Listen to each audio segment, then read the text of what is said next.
Meu nome é Sebastiana Moura da Costa. Hoje tenho 82 anos e sou de Itabaiana, lá no sertão de Sergipe. Mas o que eu vou contar aqui, meu bem, não tem idade não, nem tempo apaga. Porque tem coisa que gruda na gente igual ferrugem em panela velha. E fica ali, corroendo. Quando eu era pequena, eu achava que tinha a melhor família do mundo. Sério? Meu pai era um homem muito conhecido. Tinha um bar bem no centro da cidade. Chamava Bar do Costa. Vendia de tudo. Pinga, cerveja, cigarro, caldo de mocotó e até dominó para quem quisesse perder o tempo. A minha mãe, Dona Marinete, era daquelas que andava de batom até para varrer o terreiro. Viviam os dois rindo, conversando com todo mundo. E eu cresci acreditando que aquilo era o normal. Família de respeito, como diziam. Naquele tempo, meu pai me chamava de bonequinha dele. Dizia que eu era a alegria da casa, que quando eu ria, até a pinga ficava mais doce. Minha mãe me penteava os cabelos e dizia que eu tinha que ser sempre educada, bonita, arrumada. Moça direita se mostra pelo andar e pelo olhar, ela falava, e eu acreditava. Mas tem uma coisa, eu só podia ir até o bar quando era bem pequena, no colo deles. Depois que fui crescendo, eles começaram a me deixar em casa. Diziam que lugar de criança não era perto de cachaça, nem de homem jogando baralho. E eu obedecia. Ficava comendo goiaba no quintal e sonhando com o dia em que eu ia poder ir ajudar, como eles sempre diziam. Porque na minha cabeça, ajudar era ser grande. Quando eu fiz 11, quase 12, minha mãe chegou com aquele jeitinho doce de sempre e disse: Tia, agora você já está mocinha. Já pode ir com a mamãe ajudar seu pai lá no bar. Só para limpar as mesas, secar os copos. Nada demais, viu? E eu fiquei toda besta. Me senti importante. Tô crescendo, pensei. No primeiro dia, vesti o vestido de florzinha que ela mesma costurou. Cheguei lá e meu pai abriu um sorriso daqueles de quem ganhou na loteria. Me sentou no banco alto, perto do balcão, e ficou mostrando para as pessoas. Olha, minha filha, já está me ajudando. Menina prendada essa. Só que aí eu percebi uma coisa estranha. Os homens, aqueles mesmos que riam alto e jogavam sinuca, começaram a me olhar de um jeito esquisito. Um jeito que me dava vontade de me esconder debaixo da mesa. Que bonequinha, hein, Costa? Diziam. Essa vai dar trabalho, viu? Riam. Meu pai só ria de volta. Eu não entendia, mas sentia. Os dias foram passando e eu fui indo cada vez mais para o bar. Comecei a entender os códigos, os copos, as garrafas, lavava tudo, servia caldo, entregava cigarro. Meu pai ficava mais orgulhoso a cada dia. E minha mãe também. Me dava uns tapinhas nas costas e dizia: assim que mulher vira gente. Só que os comentários aumentavam. Quando eu ia para a feira com minha mãe, sempre tinha um dos fregueses do bar mexendo comigo. E aí, boneca, hoje vai ter serviço completo no bar, é? Minha mãe fazia que não ouvia, apertava minha mão e andava mais rápido. Eu perguntava: o que é que ele quis dizer, mãe? E ela só dizia: homem é tudo idiota, não dá ouvidos, não. Mas o que mais me marcava era que meu pai também ouvia. E ria, dava risada. Homem é tudo bobo, tia. Nem liga, ele falava. Só que aquilo foi crescendo dentro de mim, sabe? Um desconforto que eu não sabia nomear. Um medo que ainda não tinha forma. Na escola, as outras meninas pararam de brincar comigo. Diziam que eu era a do bar, que meu pai deixava eu ficar ali entre os bêbados. Eu não entendia o que tinha de errado nisso. Não estava ajudando a família? Mas foi nessa fase que começou o silêncio. O silêncio da minha mãe quando alguém mexia comigo na rua. O silêncio do meu pai quando os amigos dele falavam besteira ao meu lado. O silêncio que começou a me dizer, sem dizer, que eu não era mais só a filha. Eu era algo a mais. Eu só não sabia o quê. E nesse silêncio, algo dentro de mim começou a mudar. Mas eu ainda não sabia que o pior ainda estava por vir. Ah, meu bem, tem coisa que a gente só entende com o tempo. Quando eu era nova, achava que obedecer era sinônimo de ser amada. Achava que ajudar meu pai era orgulho, que ser chamada de filha esforçada era medalha no peito. Mas medalha demais também pesa. e um dia ela vira corrente. Quando comecei a ir para o bar, meu pai vivia dizendo que eu era o segredo do sucesso.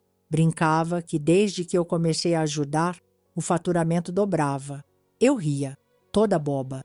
Pensava que estava ajudando de verdade. Só que depois comecei a notar uns detalhes que nem criança burra ignora. Os fregueses já não vinham só para cerveja.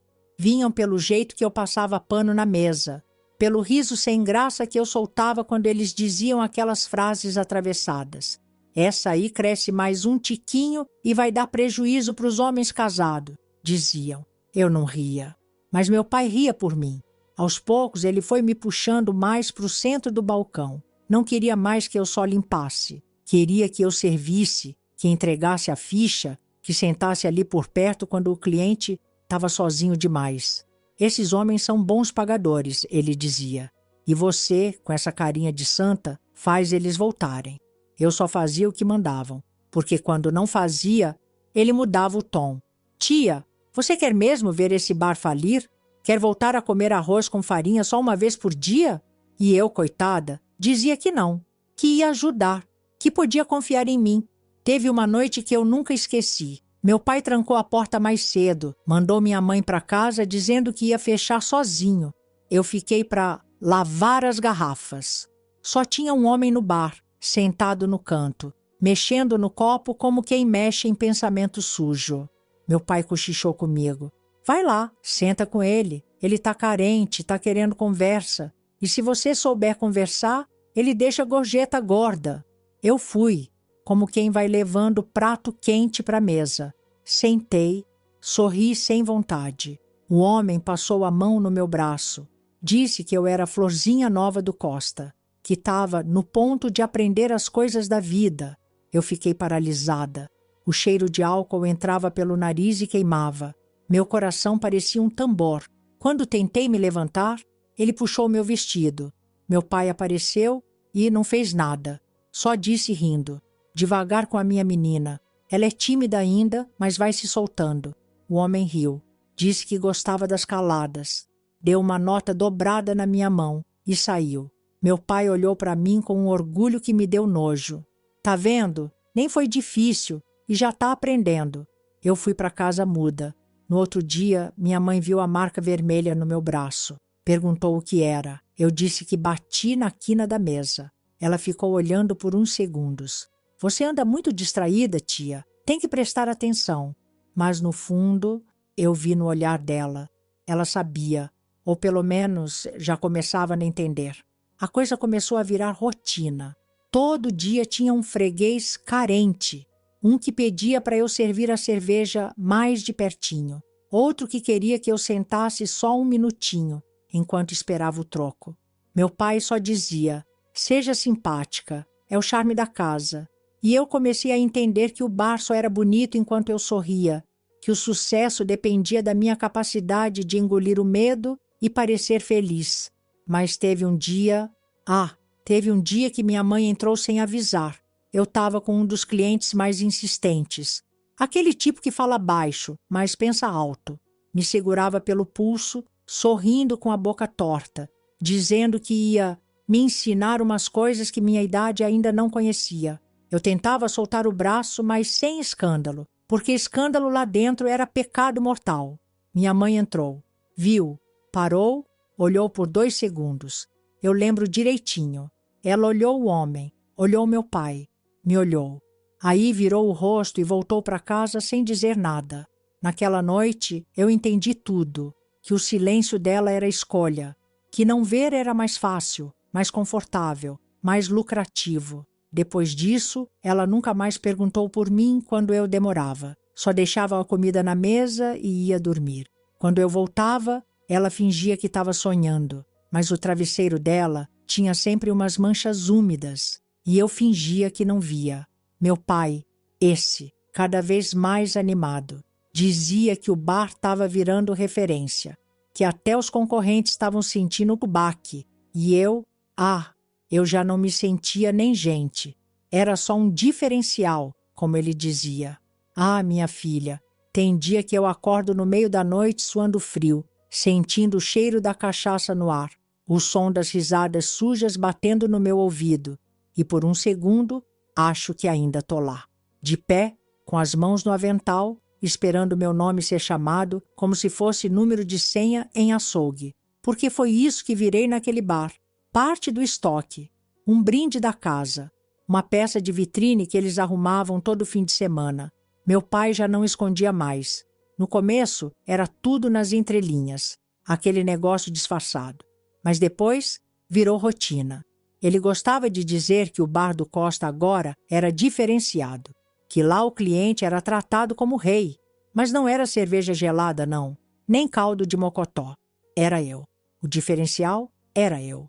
E o pior, minha filha, é que minha mãe, aquela que um dia disse que eu era o bem mais precioso dela, começou a participar. Foi devagar. Primeiro só deixava essa roupa separada, depois passou a me pentear. Fica bonitinha, tia. Não custa nada agradar. Agradar. Essa palavra virou corrente no meu pescoço. Quando ela dizia isso, eu sabia que vinha mais um freguês de confiança. Um daqueles que meu pai fazia questão de chamar pelo nome. Tia, hoje é o seu Amadeu. Lembra dele?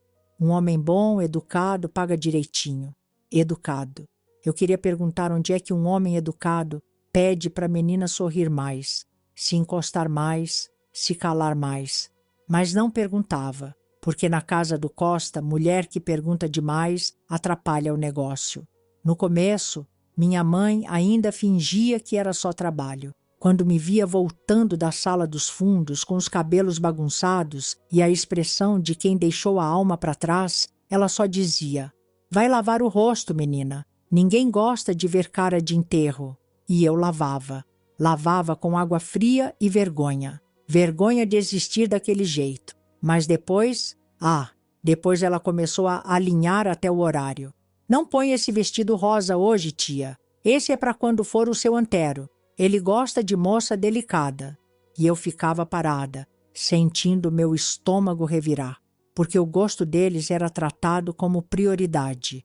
E eu era moldada conforme o freguês. Começou a rolar uma agenda.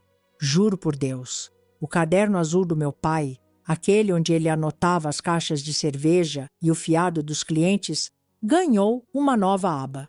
Ali ele escrevia os nomes dos visitantes especiais.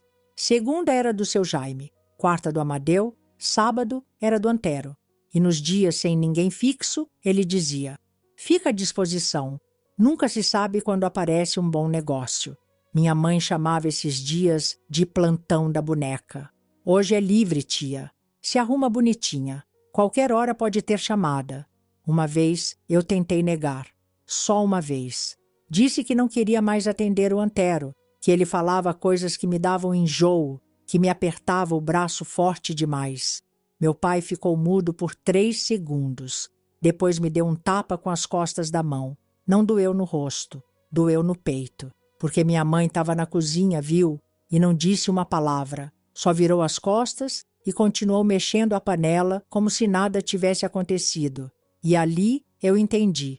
Eu estava sozinha. Completamente. Aos poucos eu parei de resistir, porque resistir só aumentava a surra, só deixava a janta mais salgada de lágrimas. Então comecei a obedecer automático. Quando ele dizia: "Tia, ajeita o cabelo", eu já sabia quem era. Quando minha mãe dava o perfume, eu já entendia o tipo de noite que vinha. Tinha noite que eu voltava para o quarto sentindo a pele quente, a cabeça zonza, o coração batendo no pé. E quando deitava na rede, minha mãe às vezes vinha, sentava do lado, ficava mexendo nos meus cabelos e dizia: "A gente faz o que tem que fazer, minha filha. Pelo bem da família, pelo bem da família." Essa frase foi martelo na minha cabeça por anos, porque eles usaram isso como desculpa para tudo. E eu comecei a acreditar. O bar virou ponto de referência. Tinha homem que vinha de outra cidade só para visitar a casa do Costa. Meu pai dizia que era por causa da pinga artesanal, mas todo mundo sabia. O que tinha lá não se comprava em lugar nenhum. E eu era obrigada a sorrir, a sentar no colo de quem queria tirar retrato com a boneca do bar. Eu lembro de um dia em que chegou num grupo de forasteiros. Me olhavam como se eu fosse a sobremesa do banquete. Meu pai, orgulhoso, disse: aqui a gente tem o que não se encontra por aí. Serviço completo, com jeitinho caseiro. E minha mãe trouxe bandeja com copo e guardanapo, como se fosse tudo normal. E era isso que mais me doía, o jeito natural com que me entregavam. Como se eu fosse só parte do negócio, como se eu tivesse nascido para isso. Ah, meu bem, dizem que a gente se acostuma com tudo. E talvez seja verdade, porque teve uma fase da minha vida que eu acordava, penteava o cabelo, passava aquele batonzinho barato e descia para o bar como quem vai para a missa, sem alma, sem vontade, sem nem lembrar direito quem era. Eu tinha virado aquilo que meu pai gostava de chamar de a cereja da casa, uma expressão que ele repetia com orgulho. Aqui no Bar do Costa, a gente tem cereja no bolo. E os homens entendiam, porque eles não vinham mais pela bebida, nem pela música, nem pelo caldo. Eles vinham pela cereja. E essa cereja era eu. Minha mãe já estava completamente entregue àquele papel de preparadora oficial. Ela me chamava para o quarto, fechava a porta e começava o ritual. Passava talco, escovava o cabelo, botava fita nova. Às vezes dizia: hoje é o seu Antero, ele gosta de menina delicada, fala manso, não encara. Eu fazia que sim com a cabeça, não tinha mais energia para protestar. Eu era só corpo, só máquina. Ela me tratava como se estivesse me preparando para uma festa, mas era sempre o mesmo salão. O balcão sujo do bar, os bancos de madeira rangendo, o cheiro forte de cachaça no ar e os olhos pesados dos homens que me esperavam como quem aguarda a refeição em mesa posta. Meu pai, esse, virava gerente de borda de luxo. Dizia que precisava organizar os horários, evitar conflito entre os visitantes especiais. Anotava tudo no caderno azul. O Jaime vem toda segunda. O Antero prefere sábado à noite. O Amadeu quer sempre com música alta. E tem que lembrar do cheiro de lavanda, viu? Senão ele emburra. Lavanda. O cheiro que eu mais odeio até hoje. Tinha noite que eu atendi 3. Não estou brincando. 3. Um depois do outro. Cada um com seu jeito, seu pedido, sua regra. Eu saía da sala dos fundos tonta, como se tivesse rodado no carrossel do inferno. Minha mãe me dava um pano úmido, dizia: limpa o rosto, vai ter mais um daqui a pouco. E eu limpava, com nojo, com raiva, com vontade de sumir. Mas sumir, minha filha, era luxo. Ali eu não era gente, era engrenagem. E engrenagem não pode parar. A cidade começou a comentar. Não abertamente, claro, mas eu ouvia cochichos. O Bar do Costa está sempre cheio agora, né? Menina bonita lá ajudando. É isso que atrai homem. E ninguém dizia nada, ninguém fazia nada, porque todo mundo fingia não ver. Até que um dia alguém quase viu. Era uma quarta-feira. Estava quente, abafado. Eu já tinha atendido o seu Jaime, que gostava de conversar primeiro, como ele dizia, como se uma conversa suja apagasse o resto. Eu voltei para o balcão ainda meio zonza, arrumando o cabelo como dava. Foi quando ouvi a porta abrir. Era a dona Nicinha, prima da minha mãe.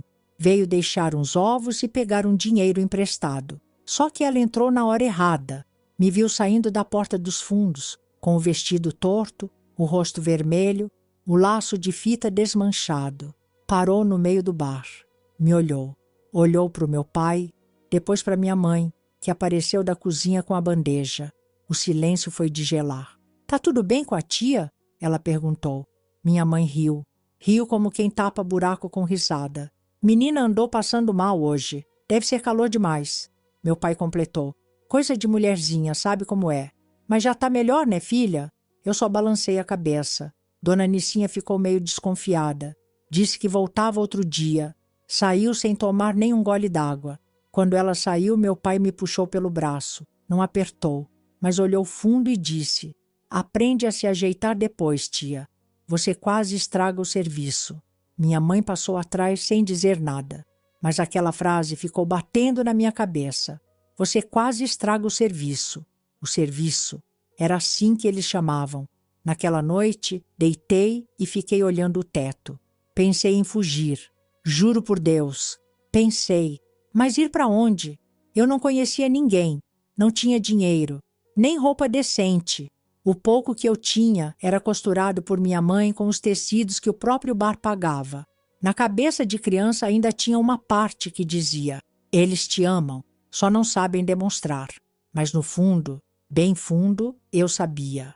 Sabia que amor não obriga, não vende, não prepara bandeja. Só que ali era como se o mundo girasse ao contrário. Quanto mais eu sofria, mais meu pai sorria. E minha mãe passava perfume. Se exclusividade fosse coisa boa, minha filha não vinha colada com enjoo. Vinha com laço, buquê, bombom. Mas o que bateu no bar naquela semana foi outra coisa. Um freguês especial, como meu pai gostava de dizer, que não se contentava mais com a tal cereja do bolo de vez em quando. Ele queria todo o bolo, só para ele. Queria o bar, o balcão, o avental e, se deixasse, levava-lhe a bandeja e a toalha de mesa junto. Seu nome era Raul. Apelido? Nenhum, porque um homem desses não precisa de apelido. Basta ele chegar, abrir a carteira e pronto, vira dono de tudo. E se depender do Costa, meu pai, ele virava até prefeito da minha alma. Esse Raul apareceu no bar com uma conversa mansa, dessas que escorregam fácil, mas grudam feito gordura em frigideira. Bonito ele não era, mas se achava um espetáculo. Falava que era do ramo dos transportes, o que na prática significava que ele tinha um caminhão e muita cara de pau. E desde a primeira noite já quis reservar meus sorrisos. Costa, posso vir mais vezes? A menina é boa de papo. Papo. Era assim que eles chamavam agora. Papo. Como se meu silêncio forçado fosse sinônimo de conversa interessante. E meu pai, como todo bom comerciante de sangue frio, sorriu, coçou o queixo e respondeu: se pagar direitinho, o bar é seu. E foi aí que começou o pacote premium. Raul queria exclusividade. Disse que não gostava de dividir. Olha que lindo, né? Um homem comprometido com a fidelidade. Só faltou trazer aliança e me enfiar num casamento arranjado com o próprio inferno. E meu pai? Ah, ele adorou. Disse que cliente fiel é raridade. Fez até um brinde. Derramou pinga no chão, como quem agradece a sorte grande. Eu só olhei, sem piscar, porque ali, eu sabia, era só mais um passo rumo ao buraco. Minha mãe, claro, ficou empolgada. Agora não precisa mais ficar atendendo um monte. É só ele e ele é certinho. Paga bem. Certinho. Ele me puxava pelo braço como quem arrasta mala pesada. Achava que carinho era sinônimo de posse, que olhar era obrigação. Me chamava de minha menina, com um tom que fazia a espinha virar vara de pescar. Mas, segundo meus pais, era um cavalheiro. Um homem que quer compromisso. Compromisso? Me trancava no quarto dos fundos, me vigiava com os olhos de quem conta moeda. Dizia que estava investindo. E eu virava ativo fixo. Nem ações da bolsa têm tanta volatilidade quanto minha alma naquela época. A rotina ficou ainda mais sufocante. Raul vinha 3 vezes por semana. Sempre trazia alguma coisa. Chocolate, perfume barato, uma blusa que não era do meu número. Meu pai chamava isso de mimo. Eu chamava de tentativa de compra da minha dignidade. Teve um dia que ele chegou mais cedo do que o combinado. Eu estava no banheiro, lavando o rosto. Ele entrou sem bater, simples assim, como se eu fosse parte da mobília. Você devia me agradecer, menina. Tô livrando você de homem pior. Agradecer. Olha só a ironia. Era para eu bater palmas enquanto ele me arrancava o pouco que sobrou da minha vontade. E minha mãe? Estava costurando um vestido novo naquele dia. Raul gosta de azul claro. Diz que combina com a sua pele. Eu quase ri, mas a garganta estava fechada demais para soltar som, porque rir ali era coisa rara. Mas dentro da minha cabeça, a piada estava feita. Estava tudo virando uma ópera de quinta, sem música, só desafinação. Raul queria exclusividade e conseguiu. Me cortaram da agenda. Só ele tinha acesso. Eu deixei de ser a atração do bar e virei coisa particular. E para mim, Isso não foi alívio. Foi cela. Cela com nome, CPF, gosto por azul claro e cigarro barato. O bar continuava cheio, mas os fregueses já sabiam. A boneca agora tem dono. E falavam isso rindo, como se fosse romance. E eu fazia pose, porque quem vive em gaiola aprende a sorrir com os olhos baixos. E quando tentava levantar o olhar, logo vinha meu pai lembrando. Não esquece que a gente está vivendo do seu esforço, viu? Raul está bancando até a conta de luz. Ah, que orgulho, né? Uma família movida a sacrifício de uma menina. Como não bater palma para essa gestão? Mas nem tudo era tão controlado quanto eles pensavam, porque ali, mesmo sem saber, eu já estava preparando minha fuga. Silenciosa, mas viva. Porque uma coisa eu te digo, corpo pode até virar mercadoria, mas pensamento ninguém acorrenta. E a raiva? Ah, essa cresce calada e explode sem aviso. Teve uma manhã que eu acordei com o estômago embrulhado e a cabeça fervendo, tipo chaleira que já passou do ponto. Olhei no espelho e vi uma cara que eu já não reconhecia mais. A boneca do balcão agora tinha olheira, canto da boca rachado e um olhar que não sabia mais se queria chorar ou cuspir no mundo. E aí, do nada, eu decidi. Acabou. Cheguei na cozinha com o vestido ainda amassado da noite anterior. Sentei na cadeira com a autoridade que eu nem tinha, mas fingi e soltei. Eu não vou mais. Nem hoje, nem amanhã, nem nunca mais. Raul que enfia o caminhão dele onde não nasce sol. E vocês dois que arranjem outro jeito de ganhar dinheiro. Pronto, foi dito. Meu pai levantou devagar. O tipo de devagar que assusta mais que tapa. Cruzou os braços, fez aquele sorrisinho que só aparece quando vem tempestade. Tia, você acha que tem escolha? Você acha que vive aqui por amor? Tá achando que essa comida, essa cama, essa luz aqui no teto é de graça? Eu preferia dormir no mato com cobra do que continuar servindo aquele verme. E quando eu falei verme, meu pai perdeu o restinho de paciência que ainda fingia ter. A mão dele veio antes do grito. Foi um tapa que me fez ver estrela, santo e até a alma tentando sair do corpo. Vagabunda ingrata, ele gritou. Você é só uma menina, mas já se acha dona do mundo? Esse bar está de pé por sua causa. Sua mãe voltou a usar sabão em pedra por sua causa. A conta da energia está em dia por sua causa. E você vem cuspir no prato? Eu cuspi no chão mesmo, de raiva, de nojo, do gosto de sangue na boca. Eu odeio o que vocês me fazem fazer, berrei. Odeio, odeio todos aqueles homens. E odeio ainda mais o Raul, aquele porco nojento que... Eu parei, engoli seco, porque se eu terminasse aquela frase, o inferno vinha. Mas ele já tinha entendido. Meu pai sabia o que o Raul fazia, sabia tudo, e deixava, porque no fim, o único mapa que ele seguia era o do dinheiro. Ele me empurrou contra a parede. Disse que mulher que não aprende pelo conselho, aprende pela porrada. E quando ergueu a mão de novo, foi minha mãe que entrou no meio. Para, Costa! Ela é só uma menina. Ah, agora ela lembrava. Ele ainda tentou. Berrava que, na casa dele, quem manda é ele. Que a menina precisava aprender. Mas minha mãe segurou firme. Me puxou para trás, me levou para o quarto. E aí começou a parte mais nojenta, mais amarga. A que arde mais até hoje. Tia, olha para mim, ela disse sentando do meu lado como se fosse amiga de infância. A gente está com a corda no pescoço. Eu sei que não é justo. Sei que não devia ser você. Mas é só por mais um tempinho. Ah, o tal tempinho. Aquele tempinho que já tinha virado anos. Que começou com vai ajudar a secar os copos. E terminou em... Bom, você sabe. Eu tô cansada, mãe. Eu sinto nojo. Eu odeio o que eu viro quando aquele homem me encosta. Eu queria arrancar minha pele e começar de novo. Ela ficou calada um segundo. Fingiu que chorava. Apertou meu braço com carinho e falou. Eu te entendo, filha. Mas esse mês tem a conta do açougue. O aluguel. Raul é ruim, eu sei. Mas ele é fiel. E homem fiel vale ouro. Olha na frase. Homem fiel vale ouro. Mesmo quando ele finge que beijo é obrigação, mesmo quando ele entra no quarto sem bater, mesmo quando ele ri, enquanto eu fecho os olhos para fingir que não estou ali. E aí ela deu o golpe final. Só mais um pouco. Eu prometo. Depois disso, a gente resolve.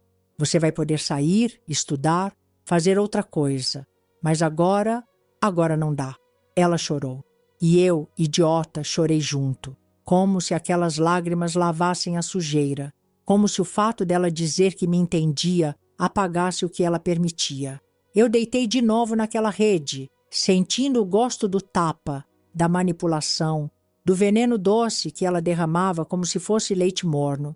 E entendi que ali, naquele barraco de risos forçados e cheiro de pinga, não existia, por mais um tempinho. Existia só, enquanto der lucro. Sabe aquele bar que vive cheio de homem rindo alto, mulher servindo rápido e segredo correndo solto? Pois bem, naquele sábado abafado, o bar do Costa virou palco de uma peça que ninguém tinha ensaiado, porque a plateia, até então cúmplice, viu entrar pela porta a única pessoa que não estava ali para rir. Entrou com salto, com olhar de navalha e com o nome de Doralice, a legítima, a esquecida, a esposa oficial do meu pesadelo de todas as quartas e sábados. E olha, minha filha, ela não bateu, ela entrou. E isso foi pior. Eu estava ali no balcão, como sempre, com o avental florido, o cabelo preso com um laço ridículo e o estômago se contorcendo, porque eu já sabia que o Raul estava no fundo, arrumando a calça depois de mais um dos seus programas de fidelização. E quando a porta bateu, ninguém se mexeu, porque a energia muda, o ar vira chumbo. Doralice não sorriu, nem cumprimentou, foi direto na jugular. "Cadê o Raul?" perguntou sem levantar a voz, mas como quem já sabe a resposta e só está esperando a confirmação para acender o pavio da bomba. Meu pai engoliu seco e veio com aquele sorrisinho que ele guardava para a polícia, para pastor e para cobrador de fiado. "O Raul tá aí sim, dona Doralice. Tá lá atrás dando uma descansadinha. Vem sempre tomar umas por aqui, a senhora sabe?" Ela não respondeu, só olhou ao redor, me viu, me olhou, parou. "E essa aí?" perguntou. "É a atendente especial." "É?" Minha mãe tentou enfiar uma piada entre os dentes. Algo como: "A menina ajuda a limpar, coitada." Mas a voz saiu fraca, como se até ela já tivesse cansado de mentir. E então, Raul apareceu, com a cara mais lavada do mundo e a calça ainda meio torta. Fez cara de surpresa, como se não fosse ele o marido adúltero, sem vergonha e abusador sentimental de menores sob o teto dos próprios pais. "Dora! Que surpresa, mulher!" Ela cruzou os braços, deu 3 passos em direção a ele, olhou a camisa dele amarrotada, o suor ainda fresco, e falou com aquela calma que só quem está prestes a explodir consegue manter. "Surpresa, Raul! A surpresa é você sair de casa dizendo que vai buscar peça do caminhão e passar 2 horas com a boneca da sua idade mental." Ele tentou rir. Disse que ela estava paranoica, que a menina, eu, só ajudava no bar. Mas Doralice me olhou de novo. Só que dessa vez não era para me julgar, era para me escutar. "E você?" disse-me encarando. "Fala, menina. Você está aqui porque quer? Ou estão te obrigando a atender esse monte de traste disfarçado de cliente?" O bar inteiro silenciou. Eu senti o chão subir. O ar sumiu. Pela primeira vez alguém me perguntou. Ninguém nunca tinha me perguntado. Nem meus pais, nem os vizinhos, nem eu mesma, às vezes. Me tremi toda. Tentei falar, mas não saía. Só que ela insistiu. Não tirou os olhos de mim. Não baixou a cabeça. Ela me deu aquela coragem de 1 segundo. Aquele sopro que a gente precisa para cuspir a verdade depois de tanto tempo engolindo. "Eu não quero estar aqui. Eu nunca quis. Eles me obrigam. Ele me obriga. Todos eles. Eu faço o que mandam porque, se eu não fizer, eu apanho. Eu passo fome. Eu viro o problema da casa." O copo caiu da minha mão. Se espatifou. Raul ficou pálido. Meu pai tentou interromper. Minha mãe chorava. Mas Doralice virou uma tempestade. "Seu porco nojento." falou para o Raul. Você se acha homem porque vem usar menina como se fosse ferramenta? Virou para o meu pai. E o senhor? Que tipo de bicho é capaz de vender a própria filha e ainda se orgulhar disso? Minha mãe tentou justificar, mas a boca dela era mais fraca que as desculpas. Doralice me puxou pelo braço, com força, mas sem dor, com raiva, mas sem nojo, com decisão. Você vem comigo, agora, nem que eu leve no colo. Meu pai tentou impedir, disse que era assunto de família. Doralice cuspiu no chão. Família? Vocês deviam estar na cadeia, isso sim. Eu vou denunciar. Vou chamar quem for preciso. Essa menina não pisa aqui nunca mais. Ela me levou para fora.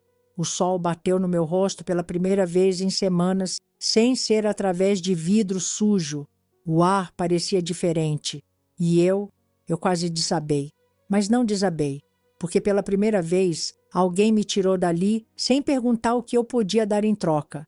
Se você está até aqui, meu bem, deixa seu like, porque abrir a boca depois de tanto tempo muda a pele da gente.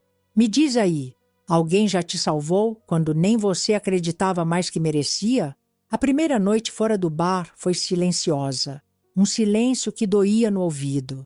Eu deitada num colchão duro, num quartinho emprestado por Doralice, com uma coberta que cheirava a sabão de coco e uma cabeça que fervia. Depois de anos ouvindo música brega, risada forçada, copo batendo e minha mãe dizendo: capricha no sorriso, menina. O som do nada parecia uma sirene. Doralice me deixou lá com um copo d'água, um prato de arroz com feijão e um descansa, viu?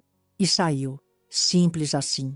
Não me perguntou nada, não me cobrou gratidão, nem fez aquele teatrinho de eu sou sua salvadora. Só me deu espaço. E eu não sabia o que fazer com ele. Sabe quando o corpo está acostumado a viver em guerra? Quando deita em paz, estranha. Minha pele coçava, o estômago reclamava. Me levantei 5 vezes só para checar se a porta estava trancada. E estava. Trancada por dentro. Por mim. Uma coisa inédita. Na manhã seguinte, Doralice me chamou para tomar café.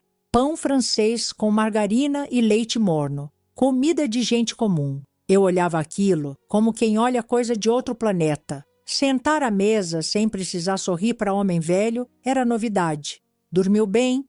Ela perguntou, mexendo no açúcar com calma.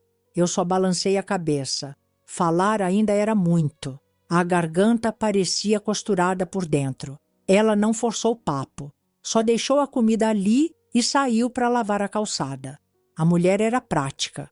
Tinha mais ação no dedo mindinho do que minha mãe teve a vida inteira. Aos poucos fui percebendo que a liberdade tem dessas. Ela chega devagar, sem bandeira, sem discurso e assusta. Eu acordava cedo por reflexo. Ficava sentada na cama esperando alguém me chamar. Ninguém chamava. E isso, olha, dá um nó. Você vive tanto tempo como peça de uma engrenagem que quando te tiram da máquina, não sabe se senta, corre ou desmonta. Doralice começou a me ensinar umas coisinhas. Passar roupa, dobrar lençol, cuidar das plantas. Coisa boba, mas que me dava um senso de existo para algo além de servir cerveja e calar dor. Ela me levou ao posto de saúde. Falou com uma assistente social. Contou metade da história, porque a outra metade doía demais até para ela. A moça do posto olhou para mim como se eu fosse vidro trincado. Com cuidado, com pena. Pena essa que eu aprendi a aceitar. Melhor isso do que o olhar de desejo disfarçado. Fizeram exames, marcaram psicóloga, me deram folheto, um monte de papel que dizia: você tem direitos. E eu, cá comigo, pensava: tarde, mas talvez não totalmente inútil. Doralice perguntou se eu queria estudar, voltar para a escola. Eu ri, de nervoso. Eu não lembrava como segurava lápis. Só sabia segurar bandeja, limpar balcão, sorrir por obrigação. Mas ela insistiu. E eu fui, com roupa emprestada, caderno doado e um medo enorme de não saber mais ser jovem. Na escola, os olhares vinham. Uns de curiosidade, outros de deboche. Essa aí é a menina do bar, eu ouvia. Porque cidade pequena tem memória fotográfica para escândalo. mas eu não baixava a cabeça. Pelo menos ali, ninguém me mandava sentar no colo. Aos poucos, fui aprendendo a andar, sem me encolher, a falar sem esperar tapa, a rir sem culpa. Mas não foi fácil. Tinha noite que eu sonhava que estava de volta no bar, que meu pai me chamava, minha mãe me penteava e o Raul me esperava com aquela cara de cachorro satisfeito. Eu acordava suando, com um lençol embolado entre as pernas, gritando: não! Doralice sempre vinha. Sentava ao meu lado, passava a mão no meu cabelo e dizia: você está longe dali, eles não mandam mais. E mesmo sem acreditar totalmente, eu ouvia. Teve um dia que eu quis voltar lá. Não para trabalhar, claro, só para olhar, para ver com os próprios olhos que eu realmente tinha saído. Doralice não deixou. Disse que a liberdade começa pela distância. Ela tinha razão. A verdade, minha filha, é que sair do bar foi só o primeiro passo. Viver sem ele, isso sim foi guerra. Descobrir que eu podia ter vontade própria, escolher o que vestir, dizer não sem levar tapa, era tudo novidade. E novidade, para quem só viveu repetição, é desconfortável. Mas eu fui ficando, resistindo, existindo, dia após dia. Eu devia ter desconfiado quando os passarinhos pararam de cantar e o vento parou de soprar justo naquela manhã. O tipo de silêncio que não avisa tragédia, só convida para ela entrar. Foi quando ouvi a campainha tocar, aquela que quase nunca toca, porque ninguém me visita sem motivo forte. E ali estava ela, Marinete Costa, minha mãe, ou o que sobrou dela depois de tanto fingimento, tanta maquiagem emocional e tanta cumplicidade vendida em nome de uma conta de luz em dia. Tava de blusa florida, sandália gasta e uma sacola de supermercado com o nome do mesmo mercado onde, quando eu era criança, ela me mandava buscar fubá fiado. Trazia um sorriso murcho, daqueles que a gente aprende com novela ruim. Frágil, tremido e com cheiro de desculpa. Tia, posso entrar? A voz saiu mansa, tentando se agarrar na parede da casa que já não era mais dela. Eu respirei fundo, contei até 3, o necessário para não cuspir verdades de uma vez, e abri a porta. Devagar, como quem abre porta para barata que sabe que não pode matar. Ela entrou olhando tudo, não com admiração, com comparação. O olho dela passeava pelo chão limpo, pela toalha colorida da mesa, pela xícara sem lasca, e eu senti, sem ela dizer, o que aquele olhar dizia. Tá vivendo bem, hein? Sentou no sofá como quem senta em túmulo, as mãos apertadas no colo, as pernas inquietas. E o teatrinho começou. Você sumiu, tia. Nunca mais apareceu. Eu fiquei preocupada. Olhei para ela como se olhasse para uma parede torta, sem raiva, mas com vergonha por ela ainda tentar esse tipo de papel. Preocupada? Falei. A senhora sumiu quando eu mais gritava, quando eu descia do quarto tremendo e a senhora me mandava lavar o rosto e sorrir. Agora vem aqui, de sacola, e acha que é só abrir a boca e virar mãe de novo? Ela não respondeu. Engoliu seco. Os olhos encheram d'água como sempre.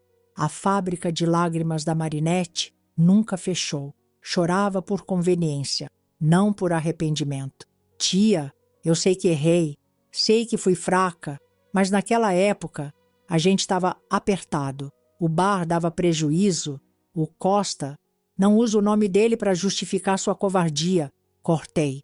Você escolheu. Você viu tudo e escolheu fingir. Eu era sua filha. Você era a única chance que eu tinha de ser salva. E você me penteava. A frase caiu pesada. Ela levou a mão ao peito como se tivesse levado um tiro. Eu vim, porque a gente tá mal. O Costa tá doente. Disseram que é do fígado. Tá magro, não come, não levanta. E o bar fechou. Ninguém aparece mais. Acabou no movimento. A gente não tem mais nada. E ali veio a parte que eu já esperava. A real intenção. Pensei que talvez você pudesse ajudar, nem que fosse com uma cesta básica ou umas moedas. A casa está precisando. Quase ri. Juro, mas o riso não subiu. Ficou entalado junto com a vergonha que ela devia sentir, mas não sentia. Deixa eu ver se entendi. A mesma filha que vocês empurraram para o colo de homem velho agora serve para tapar buraco de dívida? A filha que vocês disseram que fazia parte do negócio agora é boia de salvação? Ela se encolheu. Fez cara de santa injustiçada. Eu não sabia como era. De verdade. O Costa dizia que era só amizade, que os homens só queriam companhia. Quando percebi, já era tarde. Tarde? Tarde foi o dia que ele me empurrou contra as paredes e a senhora saiu da cozinha, viu tudo e só disse: vai se ajeitar, menina. Aquilo ali foi seu testamento. Silêncio. A senhora devia agradecer que eu abri a porta. Devia me pedir perdão ajoelhada, mas está aqui pedindo arroz. Ela chorou. De novo. E eu, já acostumada com aquela encenação, fui até a porta, abri e falei: pode ir, vai cuidar do seu doente. A herança dele eu dispenso, e o seu amor nunca existiu. Ela saiu com os ombros caídos, a sacola quase caiu do braço. O sol bateu nas costas dela como quem empurra de volta para o buraco que saiu. E eu fechei a porta e tranquei. 2 voltas na chave. Naquela noite, deitei na cama e não chorei. Não tremi, não sonhei. Pela primeira vez, a visita do passado não me roubou o presente. De todas as frases que já me disseram na vida, tem uma que me dava mais enjoo do que o cheiro de pinga barata no domingo de manhã. Mas você é forte. Forte, minha filha. É concreto. Eu era sobrevivente. Só isso. E viver depois daquilo tudo não foi questão de força. Foi de insistência mesmo. De bater a cara no espelho todo dia e dizer: tá viva, aproveita. Depois que minha mãe bateu na porta com aquela cara de santo abandonado pelo dízimo, eu entendi de vez que ninguém ia me salvar. Nem sangue, nem vizinho, nem juiz. O que eu ia ter porque eu fui atrás, com os joelhos ralados, o coração torto e a paciência costurada no dente. Comecei com o básico. Varri quintal de vizinha, lavei roupa para fora, segurei vela de casamento e até dog walker eu fui, mesmo odiando o cachorro. Porque ser livre é isso, escolher até o que detesta, desde que seja escolha sua. Doralice, santa sem altar e sem paciência para drama, me deu os empurrões certos. Botou meu nome num curso de alfabetização de adultos. Achei que era piada. Eu, com quase 18, sentando em carteira escolar de madeira com gente de cabelo branco? Mas fui. Fui rindo. Fui com vergonha, mas fui. A primeira vez que escrevi meu nome inteiro, sozinha, sem copiar, chorei. E não era lágrima de dor, não. Era outra coisa. Tipo, uma faxina por dentro. Não demorou. Me meti em curso de auxiliar de cozinha. Porque memória ruim eu tinha de sobra. Mas mão para temperar? Isso aí eu herdei da minha avó, não da minha mãe, graças a Deus. Fui aprender a cortar cebola sem chorar, a enrolar brigadeiro sem lamber o dedo, a fazer café forte sem parecer as lágrimas que minha mãe fingia. E no meio dessa bagunça toda, uma padaria da cidade me chamou para trabalhar. Comecei limpando forma, acabei virando o braço direito da dona. Sim, minha filha, eu que passei a adolescência servindo homem nojento, agora servia pão quentinho para quem respeitava a fila. Aleluia! Ganhei meu primeiro salário e comprei um tênis. Não de marca, mas com cadarço vermelho. Só porque eu podia. E também uma escova de cabelo. Daquelas que minha mãe nunca me deixou usar porque dizia que era coisa de vaidosa. Pois agora eu era vaidosa com orgulho. E com escova própria. Com o tempo, me inscrevi no supletivo. As professoras olhavam meio torto, como quem reconhece o rosto de alguém que virou fofoca. Mas ninguém falava nada. E eu agradecia, porque prefiro o silêncio da ignorância ao barulho da hipocrisia. Tinha noite que eu chegava em casa com o corpo moído e a cabeça fervendo de contas de matemática, mas deitava sorrindo. Sorrindo de verdade, porque ninguém tinha me tocado.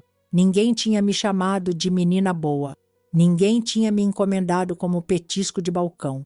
Comprei meu celular, parcelado em 1000 vezes, claro, mas comprei. E aí veio o maior gosto da vingança. Bloqueei o número da minha mãe. Ela tentou ligar umas 6 vezes. Depois desistiu. Mandou uma carta. Rasguei sem abrir. Por que, meu bem? Quando a gente aprende a ler, aprende também a escolher o que não ler. Aos poucos fui ganhando nome, não apelido nem código. Nome, no bairro, no curso, na padaria. A tia, menina boa, trabalhadora? Olha só, menina boa. Finalmente não era mais eufemismo de menina disponível. Era elogio, de verdade. E teve mais, viu? Conheci uma moça, cliente da padaria. Nome dela era Renata. Riso fácil, olhar direto. Um dia perguntou se eu queria sair para tomar um açaí. Eu gelei. Fazia tempo que ninguém me convidava para nada sem querer me levar para os fundos. Mas aceitei. Fui. Conversamos 3 horas. Ela me ouviu, riu das minhas piadas, contou da vida dela e pela primeira vez eu senti que podia ser gente com alguém sem pagar com o corpo, só com palavras. Não virou romance não, mas virou amizade, daquelas que a gente escolhe, daquelas que mandam mensagem só para dizer, lembrei de você. E foi ali que eu entendi. Viver é isso. Não é esquecer o que passou. É lembrar sem doer tanto. É reconstruir sem fazer monumento para o sofrimento. Hoje tenho meu canto. Pequeno, mas limpo. Com planta na janela, vassoura encostada e dignidade estendida no varal. Não sou rica. Não tenho diploma de faculdade, mas tenho paz. E depois de tudo, paz vale ouro. Foi um convite impresso num papel grosso, com letra bonita e meu nome em destaque. Quando vi convidada especial, Tia Costa, dei risada. Mas daquelas risadas que vêm de dentro, sabe? Misturada com surpresa, com ironia, com um fiapo de orgulho que ainda me assustava sentir. Eu, que já servi pinga com cara de boneca em vitrine de açougue, agora ia falar em auditório de universidade, com mesa de som, ar-condicionado e garrafa de água de tampa azul. Isso, depois de passar metade da vida servindo homem que achava que o bar era motel e que minha dignidade era troco em bala. A tal palestra era num evento chamado Vozes que Não Calaram. Nome bonito, mas eu sabia. Ninguém ali queria ouvir o que eu tinha para dizer. Queriam a história trágica, o espetáculo da superação. O trauma com legenda de autoajuda. Só que eu nunca fui atriz. Eu era sobrevivente e com a língua afiada. No dia, cheguei de ônibus com a calça jeans que comprei em 10 vezes na loja da esquina e a camisa azul clara que a Renata me deu no aniversário. Fui com o cabelo preso num rabo torto, mas com o olhar reto e a vontade de falar tudo o que nunca coube no bar. Na entrada, me olharam como quem avalia. É ela? Cochichavam. Tão nova, nem parece. Claro que não parecia. Trauma não deixa cicatriz visível. A gente aprende a andar com ele dentro do bolso, junto com a chave de casa e o bilhete de ônibus. Esperei minha vez sentada na última cadeira. A primeira fala foi de uma psicóloga. Voz doce, palavras bonitas, PowerPoint cheio de florzinha no fundo. Falou de empoderamento, resiliência, autoestima. Tudo certo, tudo lindo, mas parecia aula de yoga, não vida real. Depois veio um assistente social. Essa já tinha mais ferrugem na fala. Citou dados, relatórios, mostrou que sabia do que estava falando. Mas ainda assim, faltava sangue naquilo tudo. Faltava víscera, faltava dor de verdade. E aí chamaram meu nome. Agora vamos ouvir a fala da tia Costa. Mulher sobrevivente, trabalhadora, exemplo de superação. Levantei com o estômago revirado. Andei até o palco com a firmeza que aprendi a ter quando precisava fingir que não estava morrendo por dentro. Peguei o microfone com a mão trêmula, mas a voz saiu firme, como se tivesse sido guardada por anos num cofre, esperando esse momento. Boa tarde, eu sou tia. E o que tenho para contar não vem em slide, nem em estatística. Vem da pele, vem do chão do bar onde eu cresci, limpando vômito de cliente e escondendo roxo no braço com maquiagem de farmácia. Ninguém tossiu, ninguém piscou. Até a moça do Data Show parou de mexer no mouse. Comecei servindo o copo. Depois, servi a conversa. E quando vi, servi a corpo. Tudo dentro de casa. Tudo com aplauso dos meus pais. Meu pai dizia que eu era a cereja que fidelizava o cliente. Minha mãe, Maquiava, alisava meu cabelo, dizia: faz bonitinho, é só até melhorar. Cortei o ar da sala com a frase: não foi de propósito, foi por necessidade. Porque quando a gente engole grito por uma vida, uma hora ele vira faca. Mas eu saí. Uma mulher viu, me tirou, me deu casa, prato, silêncio. E depois, voz. Comecei do zero. Fui aprender a ler, escrever, passar roupa com gosto. Trabalhei em padaria, peguei ônibus lotado, encarei cochicho. Mas estou aqui, com as costas eretas e a cara lavada. Pausei. Olhei nos olhos de quem estava na primeira fila. Um deles desviou, outro mordeu a caneta. A dor real incomoda, mais do que qualquer slide bonito. A pior parte de tudo não foi o que fizeram comigo, foi o que deixaram que fizessem. Foi o silêncio da vizinha, o olhar baixo da professora, a conivência disfarçada de isso é assunto de família. Pois agora eu digo, assunto de família, sim, mas contado por mim. E quem quiser fingir que não vê, que tape o ouvido também. Terminei assim, sem arremate poético, sem lágrima forçada, só com o peito cheio e o microfone suado na mão. O silêncio durou 1 segundo. Depois veio o aplauso. Meio tímido, meio chocado, mas veio. E eu desci do palco sem esperar abraço. Porque quem sobreviveu de verdade, minha filha, não precisa de palminha. Precisa de espaço. Depois, uma menina me alcançou no corredor. Uns 20 e poucos anos. Olhos fundos. Falou baixinho. Você contou a minha história. Eu achei que só eu tinha passado por isso. Eu abracei ela, sem perguntar nada. Porque tem dor que a gente reconhece só pelo cheiro. Sabe quando a gente fecha uma porta e acha que acabou? Pois é, mentira. Quando se vem do tipo de inferno que eu vim, fechar a porta é só o início. Porque o que sobrou para mim, depois que falei, vivi, enfrentei e calei o bar inteiro que me fez de boneca, não foi paz. Foi responsabilidade comigo mesma, com o que ainda me restava. Depois do palco, da palhaçada dos aplausos tímidos e dos convites que brotaram como mofo em parede velha, vem dar uma palavrinha aqui na escola, aparece no evento do mês da mulher, eu percebi que a minha voz agora incomodava menos.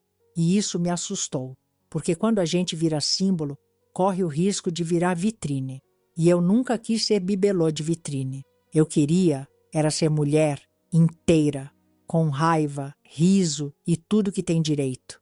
Voltei para casa naquele dia, sentei no sofá duro da minha sala e me perguntei: e agora? Depois que a gente conta a própria tragédia e o povo aplaude, o que vem? Eu te respondo: conta de luz, boleto vencido e cansaço nas costas.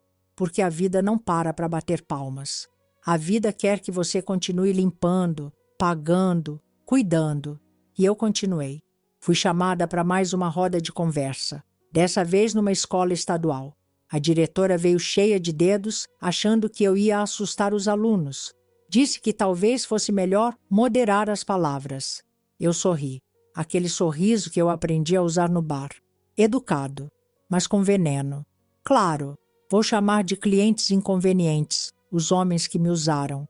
E ambiente insalubre ou quarto dos fundos. Fica mais leve, né? Ela não achou graça, mas me deixou falar. E eu falei, como sempre, com a alma e com a verdade toda. Enquanto isso, minha casa, meu canto, foi tomando forma. Ganhei uma geladeira usada de uma amiga, um armário capenga que o irmão da Renata trouxe num caminhão velho e umas plantas que se penduraram na janela, como quem diz, aqui agora tem vida. Com o tempo a cidade foi mudando o tom. Antes eu era aquela menina do bar. Depois virei a que contou a história. Agora me chamam de a tia que ajuda outras. Olha só, a que antes não podia nem levantar os olhos. Agora é referência. Mas não se engane, nem todo mundo gosta. Teve ex-cliente do bar que me cruzou na rua e fingiu não ver. Teve mulher que cochichou no mercado. E teve até ex-funcionário da prefeitura que disse que eu me vitimizo demais. Ah, querido, se vitimizar é contar o que fizeram comigo sem enfeitar, então eu sou a rainha das vítimas. Pode imprimir faixa. Minha mãe continua viva. Continua mandando recado por terceiros, como se eu fosse padaria e ela tivesse pedido um pão e esquecido de buscar. Diz que está arrependida, que o bar fez dela uma pessoa dura. Eu respondo, o bar não fez nada. Ela escolheu não me salvar. E isso, meu bem, não tem desculpa, só distância. O nome do meu pai, bom, esse está escrito em lápide, e ainda bem, porque se ele soubesse que hoje a menina que ele vendia por um copo de pinga virou referência de escola pública, ele se revirava. E eu danço em cima, em pensamento. Fiz meu supletivo, tirei diploma, não fiz festa, mas comprei um bolo só para mim, escrevi com cobertura. Para quem ficou? Porque olha, no fim, foi só eu comigo mesma, e foi mais do que suficiente. A padaria onde comecei virou quase um centro de apoio. Uma moça veio me perguntar se eu contratava outras meninas em situação difícil. Eu disse, não tenho empresa não, mas posso ensinar o que me ensinaram e o que aprendi apanhando.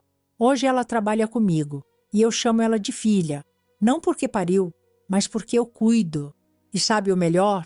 Eu me permiti rir, rir de verdade, rir alto. Não aquele riso de quem quer agradar, mas aquele que sai sem pedir desculpa. Renata ainda me leva a sair de vez em quando.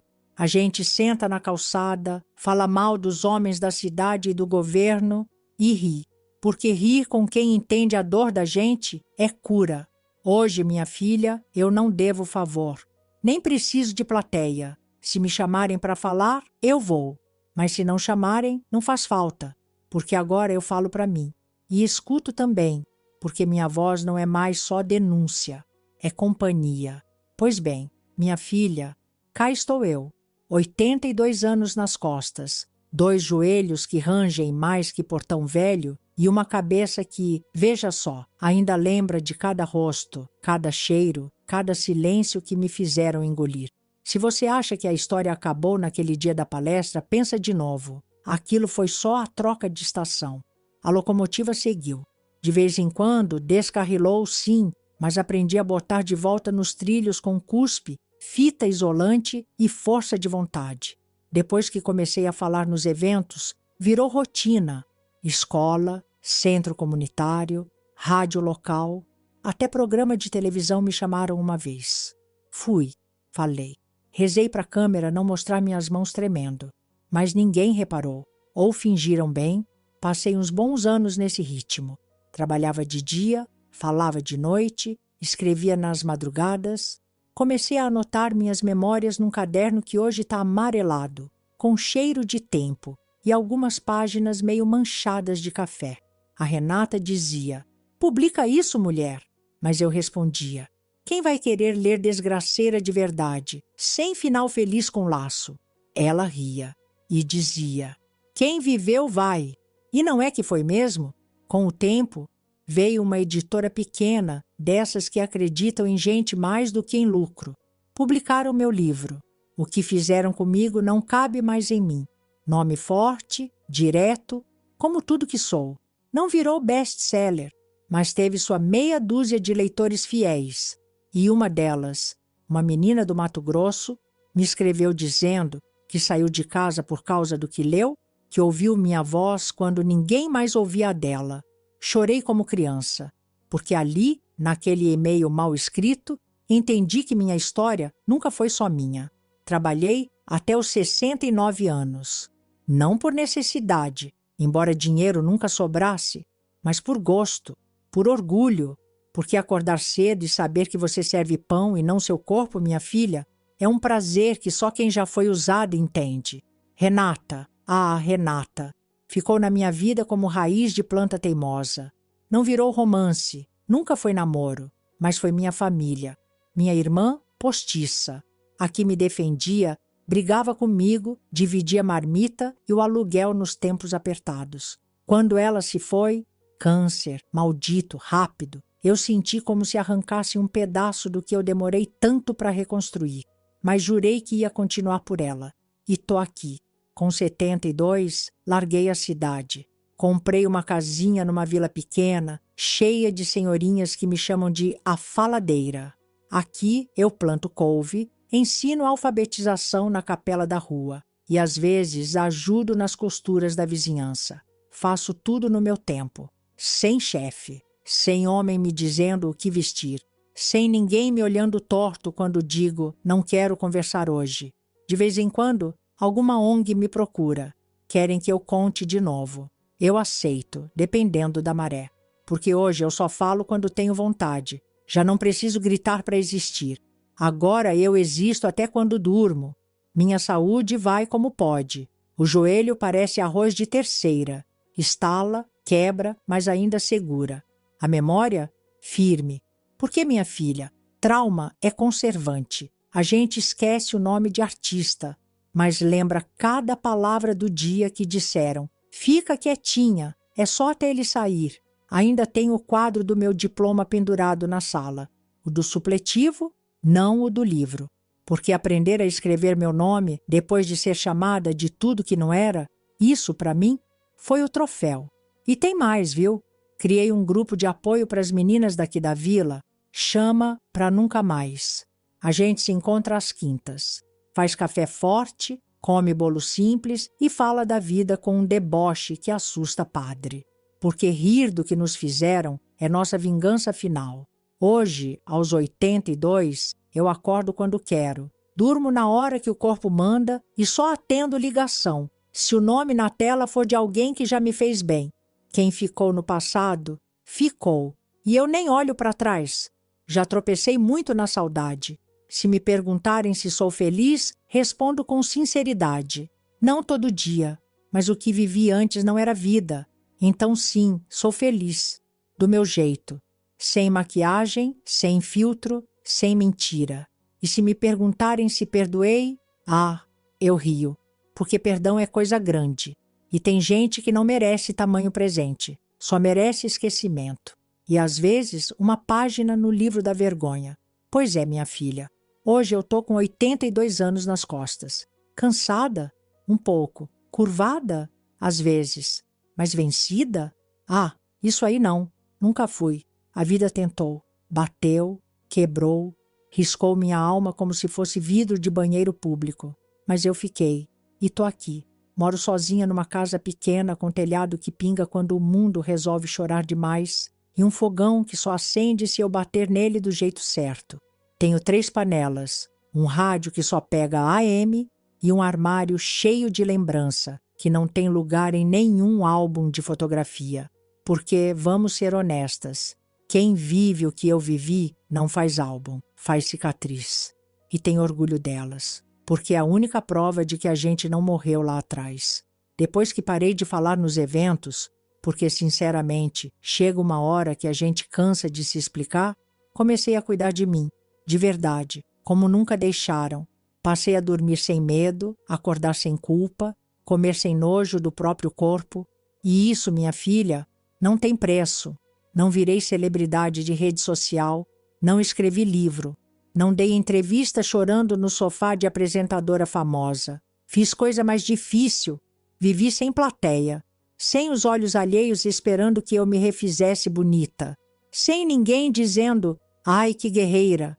Fui só eu, um lençol limpo e o silêncio que conquistei com cada não que tive coragem de dizer.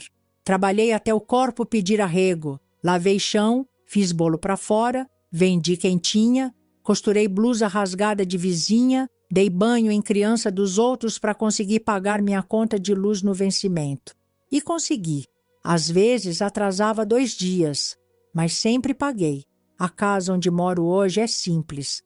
Tem vaso de planta que cresce meio torto, parede com tinta descascando e cheiro de café forte. Não entra qualquer um, só entra quem me trata bem. E olha que depois de tudo, eu aprendi a reconhecer de longe quem não presta. Nunca mais vi minha mãe. Morreu sem olhar na minha cara de novo. Soube por uma vizinha. E não fui ao enterro, porque tem gente que a gente enterra em vida, e sinceramente foi melhor assim. Deus julgue, eu não quero mais esse peso.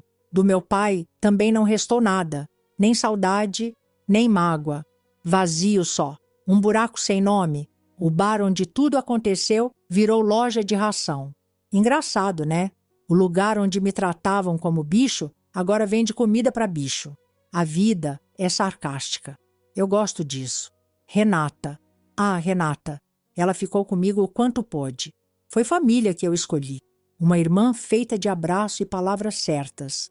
Quando partiu, deixou um par de chinelos floridos e um caderno de receita que eu nunca aprendi direito. Mas guardo, porque tem cheiro dela. Hoje passo meus dias cuidando do que me resta. Meus passos, meus poucos amigos, meu quintal cheio de erva doce e manjericão. Às quintas, recebo umas meninas aqui em casa. Gente que viveu coisa parecida. A gente não chora. A gente ri das barbaridades, das frases imbecis que ouviu, dos homens que acham que mulher não tem memória. A gente ri. E isso, minha filha, é a maior vingança de todas. Não tenho filhos, nunca quis. Talvez porque, depois de ter sido jogada para o mundo por quem deveria me proteger, nunca achei justo fazer outro ser humano correr esse risco. Mas tenho afilhada, uma menina esperta, de riso fácil e olho atento. Ensinei ela a dizer não bem cedo e a nunca abaixar o olhar. Ela me chama de tia com orgulho, e isso, para mim, já basta. Às vezes me perguntam se eu perdoei, e eu respondo como sempre: não, porque o que fizeram comigo não foi erro, foi escolha, e quem escolhe destruir não merece meu esquecimento. Mas segui, fiz minha vida, à minha maneira. Fui feliz? De vez em quando. Tive paz? Depois dos 60, sim. Tenho arrependimentos? Só de não ter ido embora mais cedo. Mas hoje eu ando pela rua e ninguém manda em mim. Ninguém espera que eu sirva. Sorria, aceite. E isso, minha filha, é liberdade. Aos 82, já não preciso provar mais nada. Nem para mim, nem para o mundo. Eu fui sobrevivente. Agora sou só eu, inteira, com as rugas certas, os ossos doídos e o orgulho de quem não morreu quando todo mundo esperava. Se você ficou até aqui, deixa seu like, minha filha, mas só se for com vontade, porque essa velha aqui não viveu para agradar, viveu para vencer, e conseguiu, sem palco, sem medalha, só com teimosia, coragem e a cara mais lavada que essa vida já viu. E se você gostou desse relato, não se esqueça de me dizer nos comentários de onde é que você está me ouvindo.